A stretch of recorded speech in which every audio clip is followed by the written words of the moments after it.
अस्सलाम वालेकुम स्टूडेंट। आज हम डिस्कस करेंगे रिकर्जन को, यानी कि अब रिकर्जन क्या होती है, इसके बेसिक कंसेप्ट देखेंगे और उसके बाद लूप और रिकर्जन में क्या डिफरेंस होता है और हमें रिकर्जन की जो है वो क्या ज़रूरत पेश आई। तो बेसिकली जो रिकर्जन होता है ना, वो recursion some computer programming languages allow a module or the function to call itself again and again. यानी कि रिकर्जन भी क्या करता है कि एक फंक्शन को या एक फंक्शन जो है उसको अगेन एंड अगेन कॉल करवाने के लिए, रिपीट करवाने के लिए हम इसको यूज़ करते हैं रिकर्जन को।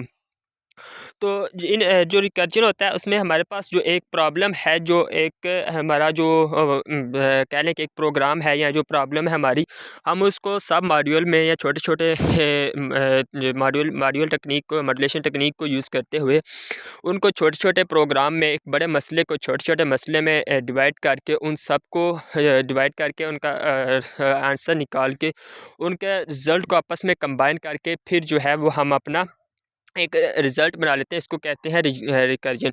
यानी कि वो अगेन एंड अगेन पहले क्या करेगा, एक फ़ंक्शन को, एक फ़ंक्शन है बड़ा, उसको छोटे फ़ंक्शन में डिवाइड करेगा और फिर उनको अगेन एंड अगेन कॉल करवाएगा।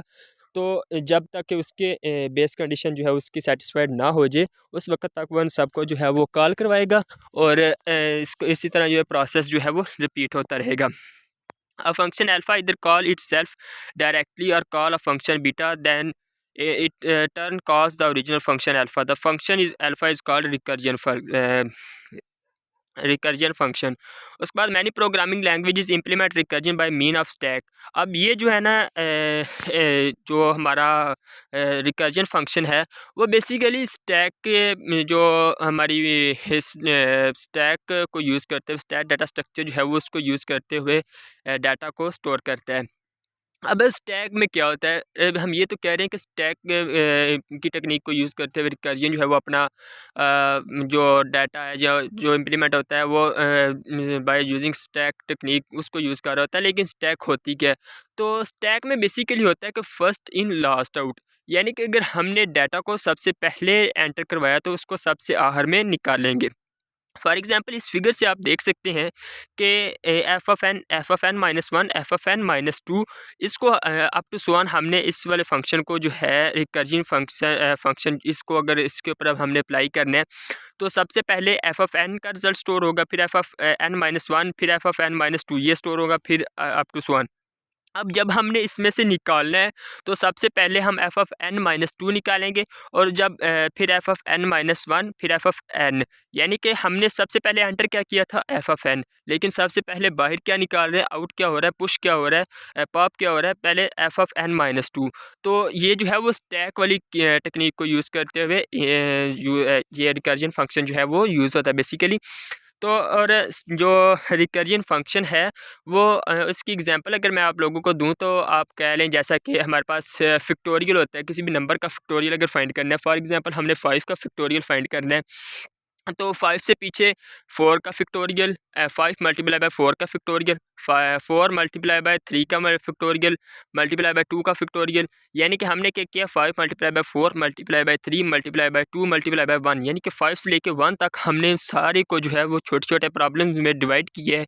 पहले हमने 5 को 5 मल्टीप्लाई बाय 4 का फैक्टोरियल, ठीक है, ऐसे किया। अब चूँकि 4 का फैक्टोरियल भी हमारे पास से एक बड़ा प्रॉब्लम है, इसको भी हमने छोटे हिस्से में डिवाइड कर लिया। 5 मल्टीप्लाई बाय 4 का फैक्टोरियल हमारे पास पहले था, अब हमने क्या कर लिया, 5 मल्टीप्लाई बाय 4 मल्टीप्लाई बाय 3 का फैक्टोरियल। अब 3 का फैक्टोरियल भी आगे छोटा डिवाइड हो सकता है, तो इसको भी हमने डिवाइड कर लिया, 3 मल्टीप्लाई बाय 2 कर लिया। अब 2 मल्टीप्लाई बाय 1 भी कर लिया। तो इसलिए हमने इस फंक्शन को जो है छोटे छोटे हिस्सों में डिवाइड कर लिया और फिर जो फंक्शन है अब ये खुद ही सबको कॉल करेगा। अब हमने लिख देना सिर्फ 5 का फैक्टोरियल।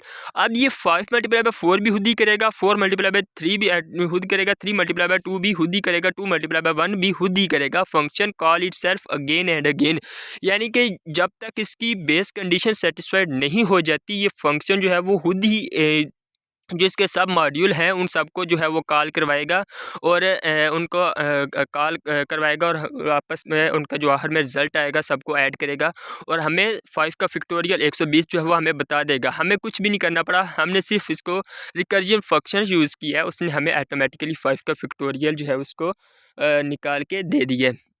अब लूप में बेसिकली क्या होता है और रिकर्जन फंक्शन, इन दोनों में अब क्या जो है वो फ़र्क होता है। तो जो लूप रिकर्जन होता है वो बेसिकली जो छोटा प्रॉब्लम है उनको सॉल्व करने के लिए हम यूज़ करते हैं। और उसके बाद जो लूप है, तो बेसिकली जो लूप होता है वो एक बड़ा प्रॉब्लम है, उसको सॉल्व करने के लिए हमें यूज़ करते हैं। लूप में एक सर्टेन कंडीशन होती है हमारे पास, उस कंडीशन के ऊपर, उस कंडीशन तक जो है वो लूप हमारा चलता है और उसके बाद हमारा रिज़ल्ट निकलता है। लेकिन जो रिकर्जन होती है वो बेस कंडीशन तक चलती है। बेस कंडीशन क्या होती है कि हमने वैल्यू सेट कर ली है, जैसे कि मैंने 5 का फैक्टोरियल बताया, तो 5 का फैक्टोरियल चलेगा अप टू 1 तक, तो 1 जो है वो इधर बेस रिकर्जन हो गया। तो ये जो होता है बेसिकली जो रिकर्जन है वो छोटे प्रॉब्लम्स के लिए, और ये छोटे प्रॉब्लम्स के लिए इस्तेमाल की जाती है, जबकि लूप जो है वो बड़े प्रॉब्लम्स के लिए इस्तेमाल किया जाता है। उसके बाद अगर हमने रिकर्जन का कोई फंक्शन डालना है, उसको फंक्शन को किस तरह हमने डिक्लेयर करना है, तो सबसे पहले इंट जो है वो डाटा टाइप रिकर्जन जो है, रिकर्जन फंक्शन का name and parameter of x हमने डिक्लेयर करवा लिया। उसके बाद यहाँ पे बेस केस, जैसा कि मैंने आपको बताया कि इसकी बेस कंडीशन होती है, बेस केस होता है जिस तक उसने लूप ने चलना होता है। लूप में क्या होता है, लूप में कंडीशन होती है, उस कंडीशन तक उसने चलना होता है। और इधर क्या होता है, बेस केस होती है। अगर एक्स जो है वो इक्वल टू ज़ीरो हो जाए तो रिटर्न करा दो, रिटर्न हो जाए प्रोग्राम जो है वो उसके बाद ये जो है सारा इसका फंक्शन है। और इसमें आप देख सकते हैं फंक्शन जो है वो किस तरह कॉल कर रहा है।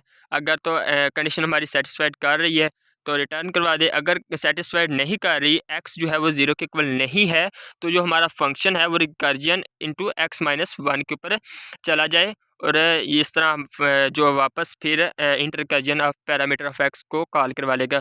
तो ये बेसिकली इसका फंक्शन था कि रिकर्जन फंक्शन होती क्या है। और इंशाल्लाह नेक्स्ट हम देखेंगे कि analysis, time complexity, space complexity, इन सारी चीज़ों को हम इंशाल्लाह आगे डिस्कस करें।